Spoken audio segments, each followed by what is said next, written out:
Good morning, student.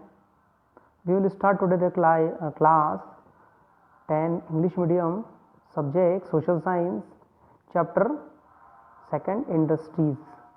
ठीक है, आपका अगर ये चैप्टर हो भी चुका है तो भी आपको ये लिखना है ना, जो 9th में आपने पढ़ा है, लेकिन ये 10th है, इसमें आपको फिर से लिखना है और कॉपी कंप्लीट करनी है। इसके कुछ क्वेश्चन देखते हैं हम। सबसे पहले तो हम बात करते हैं इंडस्ट्री की। सभी को पता है कि इंडस्ट्री होती क्या है।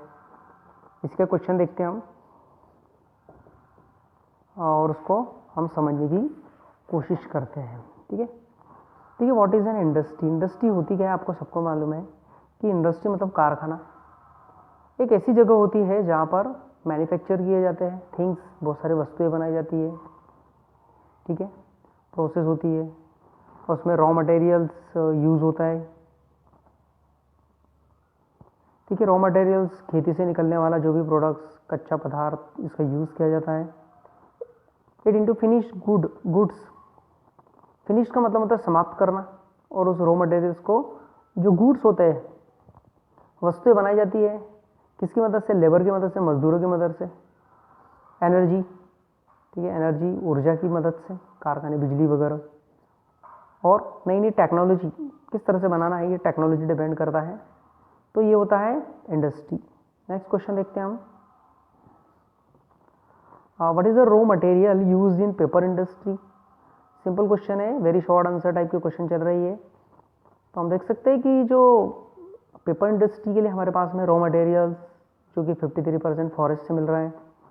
रॉ मटेरियल्स एग्रीकल्चरल प्रोड्यूस करता है 23%, वेस्ट पेपर पुरानी रद्दी वगैरह 15%, और दूसरा अदर रॉ मटेरियल यूज़ करते हैं वो 9%। इस सबका जो यूज़ होता है वो पेपर इंडस्ट्री में होता है। अगला क्वेश्चन देखते हैं, which is the biggest iron and steel plant of India? कौन कौन से भाई कहाँ पर स्थित है? तो सबसे पहला जो आयरन और स्टील प्लांट है टिस्को एस्टेब्लिश जो जमशेदपुर में इसका निर्माण किया गया है ना। चलिए next question, do you mean by pollution? अब पॉल्यूशन की बात कर रहे हैं अपन। ऑकरेंस मतलब पाया जाना ऑफ एनी अनडिजराइबल चेंज। अनडिजराइबल का मतलब होता है हानिकारक बोल सकते हैं हम जिसको, विपरीत बोल सकते हैं, उल्टा बोल सकते हैं। हवा में जब अनडिजराइबल चेंज होता है, विपरीत चेंज होता है ना, खतरनाक चेंज होता है। वाटर और लैंड, वाटर में हो सकता है, लैंड में हो सकता है, और किसके कारण? ड्यू टू फिजिकल, केमिकल और बायोलॉजिकल रीजन इन सब के लिए रिस्पॉन्सिबल है। इसके बाद विच एडवर्सली मतलब उल्टा, विपरीत एडवर्सली इफेक्ट द हेल्थ, ये हमारे हेल्थ पर विपरीत प्रभाव पड़ते हैं। सेफ्टी एंड वेलफेयर, ठीक है।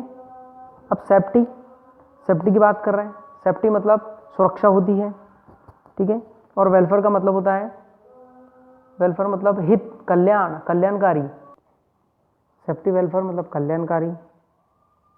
All the living beings is called pollution. इनका उल्टा इफेक्ट पड़ता है हेल्थ पर, उसकी सुरक्षा पर और मानव के हित पर, इसको कहते हैं हम पोल्यूशन। चलिए नेक्स्ट क्वेश्चन देखते हैं हम, शॉर्ट आंसर टाइप के। Which conditions are available for industrial development of India?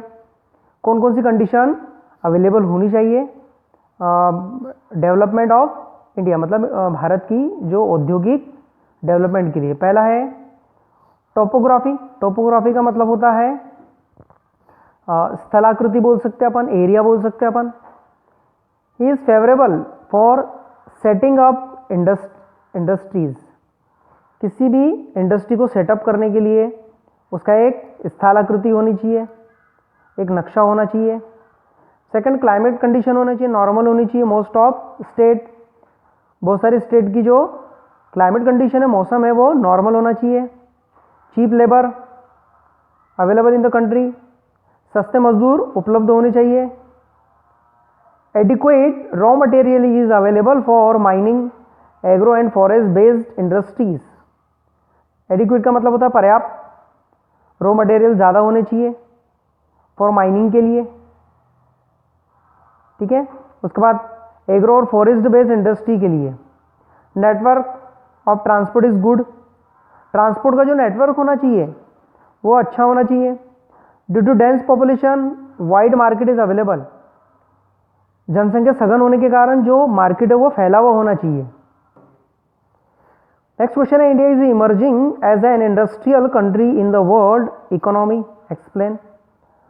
हमें एक्सप्लेन करना है कि भारत जो है एक उभरता हुआ एक इंडस्ट्रियल देश है ना, और पूरे दुनिया में इसको एक्सप्लेन करना है। After independence policy of industrial development of India was declare in 1948।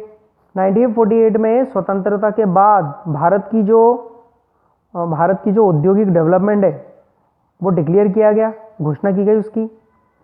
As a result industrial where develop in public. Result ये हुआ कि जो कारखाने हैं वो डेवलप किए गए पब्लिक में, प्राइवेट सेक्टर में। For development of industrial government has making changes in the industrial policy. उसके बाद जो डेवलपमेंट ऑफ इंडस्ट्रियल है, जो कारखाने हैं उनको जो विकसित कारखाने, तो गवर्नमेंट ने क्या किया, गवर्नमेंट ने उसमें बहुत सारे इंडस्ट्रियल पॉलिसी के द्वारा उसको चेंज किया। The last economy policy of liberalisation has been open.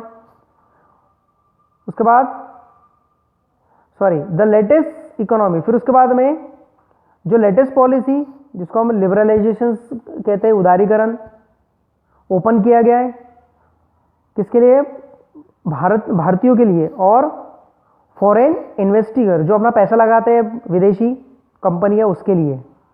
Industry in India, Bharat में उनको डेवलप किया गया। Consequently the participation of multinational, परिणाम ये हुआ कि जो मल्टीनेशनल, मल्टी मतलब एक से ज़्यादा कंपनीज हैं इंक्रीज हो गई है इन द इंडस्ट्रियल सेक्टर में वो उनका बहुत सारी कंपनियां वो बढ़ गई। और इंडिया जो है वो इमर्जिंग, और इंडिया क्या हो गया, उससे उभरता हुआ एक इंडस्ट्रियल देश बन गया पूरे भारत में, पूरे दुनिया में इकोनॉमिक लेवल पर। Next question, how many types of industry are there on the basis of ownership. Ownership के अनुसार भारत में उद्योग कितने तरह के हैं, देख सकते हैं हम। सबसे पहले प्राइवेट इंडस्ट्री, प्राइवेट मतलब खुद की, इसका एक अलग मालिक होता है। गवर्नमेंट इंडस्ट्री, इसका मालिक गवर्नमेंट होता है, ठीक है, नाम से ही पता है। कोऑपरेटिव, जब दो अलग अलग हिस्सेदार होते हैं, जब दो अलग अलग ऑनर होते हैं, मालिक होते हैं, तो उसको कहते हैं कोऑपरेटिव इंडस्ट्री। मिक्स इंडस्ट्री मतलब जिसमें दो या दो से ज़्यादा पार्टनर होते हैं, वो होती है मिक्स इंडस्ट्री। नेक्स्ट देखते हैं अपन क्वेश्चन, चलिए, how many types of industry can be there on the basis of raw material. अब रॉ मटेरियल के अनुसार हमें उद्योगों के प्रकार बताने। चलिए, सबसे पहले एग्रो बेस्ड इंडस्ट्री, एग्रो मतलब खेती, खेती पर आधारित उद्योग। इंडस्ट्री, यहाँ से जो मटेरियल है वो खेती से मिलता है, एग्रीकल्चर से मिलता है, जैसे कॉटन हो गया, ये टेक्सटाइल इंडस्ट्री के लिए उपयोगी है। मिनरल बेस्ड, ठीक है, अब ऐसा उद्योग जो मिनरल्स पर, जो ज़मीन से निकलने वाले मिनरल्स पर डिपेंड है, ठीक है, साथ में आयरन वगैरह, जैसे रॉ मटेरियल्स में आयरन, स्टील इंडस्ट्री, ये सब खदानों से निकलता है। फॉरेस्ट बेस्ड, जो फॉरेस्ट पर डिपेंड होते हैं ऐसे उद्योग। The industry which are raw material from the forest, example paper industry, जैसे लकड़ी का यूज़ पेपर में किया जाता है, पेपर बनाने में किया जाता है, तो ये फॉरेस्ट बेस्ड इंडस्ट्री है। नेक्स्ट क्वेश्चन जो है हम अगले वीडियो में आपको सेंड करेंगे। Thank you.